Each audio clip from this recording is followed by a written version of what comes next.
Dear student, 8.2 exercise start करने से पहले हम डॉट प्रोडक्ट और स्केलर प्रोडक्ट को डिस्कस करते हैं। डॉट प्रोडक्ट ये है कि जब हमारे पास दो वेक्टर मल्टीप्लाई हों और जवाब स्केलर आ जाए तो उसको हम डॉट प्रोडक्ट कहते हैं। डॉट प्रोडक्ट और इसका दूसरा नाम है स्केलर प्रोडक्ट। जब इसके अंदर दो वेक्टर आपस में मल्टीप्लाई हों और जवाब स्केलर आ जाए तो इसको हम डॉट प्रोडक्ट कहते हैं। डॉट प्रोडक्ट इसलिए कहते हैं क्योंकि इसके अंदर ये डॉट इस्तेमाल किया गया है।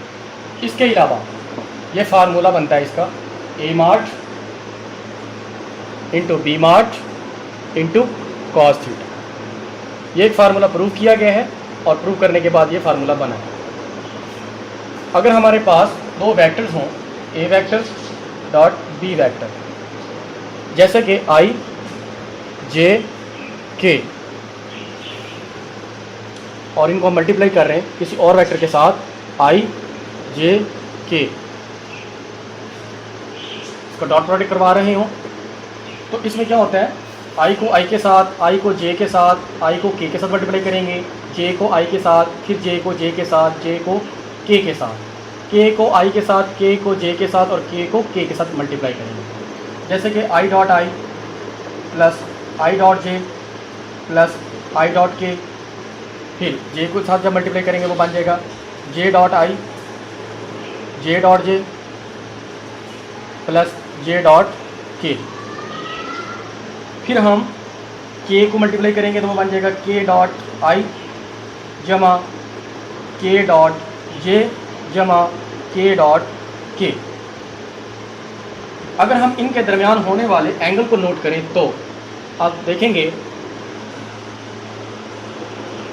आई जे और के, इनका आपस में जब ये मुख्तलिफ होते हैं तो इनके दरमियान 90 डिग्री बनता है।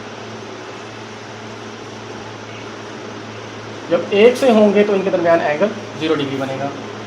अगर आई डॉट आई को अगर हम इस सूरत में लिखें फार्मूले के मुताबिक A mod into B mod into cos theta, तो ये कुछ यूँ बनेगा I mod into cos theta. अब आई और आई के दरमियान एंगल जो बनेगा वो होगा 0 डिग्री प्लस आई मार्ट इंटू जे मार्ट और कॉस थीटा। अब यहाँ पे थीटा आई और जे के दरमियान जो एंगल बन रहा है वो बन रहा है 90 डिग्री। अब इसी तरह सब जो मुख्तलिफ होंगे उनके दरमियान 90 डिग्री आएगा, और जहाँ पर सेम होंगे जैसे आई आई जे जे और के, इनके दरमियान एंगल बनेगा 0 डिग्री, जबकि सब बाकी सब के दरमियान 90 डिग्री का एंगल होगा। यहाँ पे 0 डिग्री, यहाँ पर भी 0 डिग्री, बाकी सब के दरमियान 90 डिग्री हो। काज 90 पर 0 के इक्वल होता है और काज 0 1 के इक्वल होता है। तो इसका मतलब है आई डॉट आई आपस में मल्टीप्लाई होने के बाद 1 के साथ मल्टीप्लाई होंगे और बाकी जितने भी होंगे वो 0 के साथ मल्टीप्लाई होने के बाद 0 हो जाएंगे। तो इसका मतलब ये हुआ कि जितने भी सेम पोजीशन वेक्टर्स होंगे वो सब हासिल में होंगे, बाकी सब 0 हो जाएंगे। जैसे जे डॉट जे और के डॉट के बचेगा। तो इसके लिए हम जब भी प्रोडक्ट करवाएंगे डॉट प्रोडक्ट, तो आई को आई के साथ, जे को जे के साथ और के को के साथ मल्टीप्लाई करेंगे, बाकी सब 0 हो जाएंगे। और इसके बाद हमारे पास है वेक्टर प्रोडक्ट या क्रॉस प्रोडक्ट।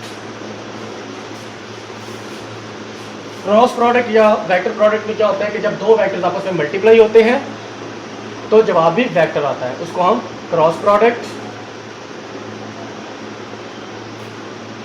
या वेक्टर प्रोडक्ट कहते हैं।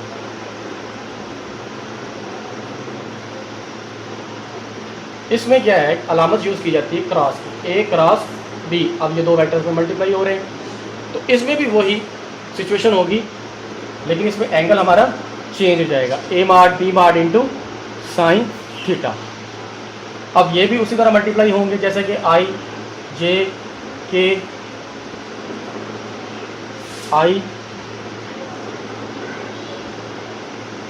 जे प्लस के। अगर ये फ़र्ज़ करते हैं हमारे दो वेक्टर्स यहाँ पर मल्टीप्लाई हो रहे हैं तो इसको मल्टीप्लाई करेंगे जब, तो इसमें क्या होगा कि जहाँ पर सेम होंगे, जैसे आई क्रॉस आई जमा जे क्रॉस जे जमा के क्रॉस के, तो इनके दरमियान ज़ीरो एंगल बनेंगे, जबकि बाकी सब के दरमियान जैसे कि आई क्रॉस आई जे जमा आई क्रॉस के या जे क्रॉस आई या के क्रॉस जे डिफरेंट आएंगे, तो वहाँ पर एंगल क्या होगा हमारा 90 डिग्री का। 90 डिग्री पर साइन 0 होता है और साइन 0 पर 0 होता है और 90 डिग्री पर 1 के इक्वल होता है। तो इसका मतलब ये हुआ जहाँ पर के क्रॉस के और डिफरेंट किस्म के आपस में मल्टीप्लाई होंगे तो वहाँ पर साइन 90 होगा और साइन 90 पर 1 के इक्वल होता है और 0 पर 0 के, तो ये 0 हो जाएंगे और ये सब 1 1 में आ जाएंगे। तो इसका मतलब ये हुआ कि इसको ज़रब करने के लिए डिफरेंट वालों को आपस में ज़रब करेंगे। या फिर इसका एक दूसरा सोल्यूशन हम मैट्रिक्स और डिटर्मिनेंट की सूरत में निकालते हैं। किसी भी वेक्टर्स को जब हम ज़रब करेंगे तो हम उसका मैट्रिक्स बना देंगे, जैसे कि आई जे के, यहाँ पर ए वेक्टर की वैल्यूज लिखी जाएंगी और यहाँ पर बी वेक्टर की वैल्यू लिखी जाएगी। तो इस तरह आप इसको मल्टीप्लाई किया करेंगे। आई यहाँ से हम बाहर लेंगे, ये रो और ये कॉलम छोड़ देंगे, ये बाकी हिस्से को आपस में मल्टीप्लाई की सूरत में लिखेंगे। इसको इसके साथ ज़रब करते हैं और सेंटर में फार्मूले की माइनस लगाएंगे और इसको माइनस कर देंगे। अब यहाँ पर जाएंगे तो सेकंड पर माइनस जे लिखेंगे और इसका रो और कॉलम छोड़ देंगे, तो इसमें हमारे पास बचेगा 1 4 और 3 6। यहाँ पर हमारे पास बचेगा, ये कॉलम हमने छोड़ देना है, ये रो छोड़ देंगे, तो 1 को 6 के साथ मल्टीप्लाई करेंगे, माइनस करेंगे 4 और 3 को मल्टीप्लाई करने के बाद, तो यहाँ पर आएगा 6 माइनस 12। इसके बाद ये जब नेक्स्ट आएगा तो उसको हम प्लस की सूरत में लिखेंगे, प्लस के इंटू अब क्या होगा, इसमें हम कॉलम जो है वो छोड़ देंगे, ये वाला कॉलम छोड़ेंगे और ये वाली रो, और अब हम मल्टीप्लाई करेंगे 1 और 5 को, 4 और 2 को ज़रब करने के बाद माइनस कर देंगे, यानी कि 5 माइनस 8। ये इस तरह से इसका फार्मूला बनेगा। तो एक्सरसाइज में इसका हम प्रैक्टिस करके देखेंगे किस तरह इनको सॉल्व करते हैं। एक्सरसाइज 8.2 का क्वेश्चन नंबर 1 करने जा रहा हूँ, जिसमें हमारे पास दो वेक्टर्स दिए हुए हैं। ए वेक्टर हमारे पास इक्वल है 2i 3j प्लस 4k और बी वेक्टर हमारे पास दिया गया है i माइनस जे प्लस के, और हमें कहा है कि ए डॉट बी करवाएं, इसके अलावा ए क्रॉस बी भी होना चाहिए। ए डॉट बी करवाने के लिए मैं ए वेक्टर डॉट बी वेक्टर लिखता हूँ।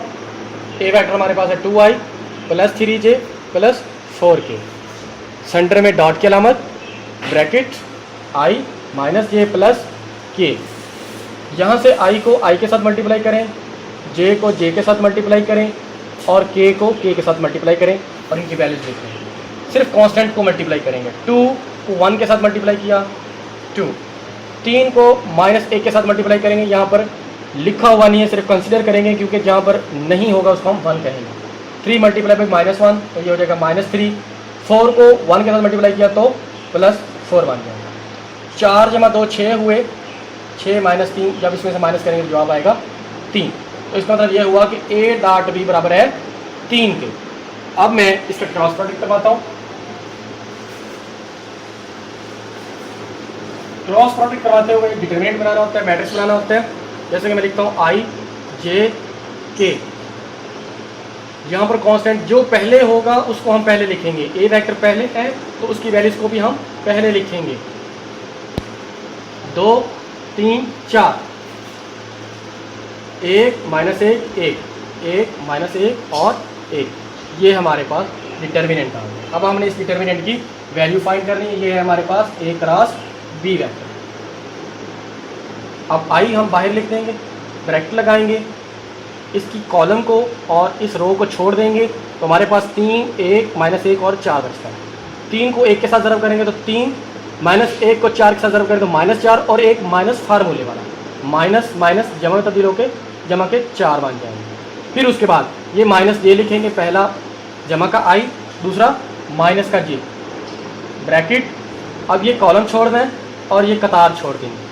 तो 2 को 1 के साथ मल्टीप्लाई करना है, 2, 1 को 4 के साथ मल्टीप्लाई करें तो माइनस के 4। इसके बाद हमारे पास वैल्यू बनती है जमा के, ये हम के को जमा के सूत्र में लिखेंगे, इसके ब्रैकेट लगाएंगे फिर। अब ये वाला कॉलम छोड़ दें और ये रो छोड़ दें तो हमारे पास 2 1 1 3 बचता है। 2 को माइनस 1 के साथ मल्टीप्लाई किया तो माइनस के 2, 3 को 1 के साथ मल्टीप्लाई करके माइनस कर देंगे, माइनस के 3, 3 और 4 7 आई, मनफी के 2 और ये माइनस, माइनस माइनस जमा 2 जे। अब मनफी के 2 मनफी के 3 ये बन जाएंगे मनफी के 5 के। तो इस तरह से ये सवाल सॉल्व हो जाएगा।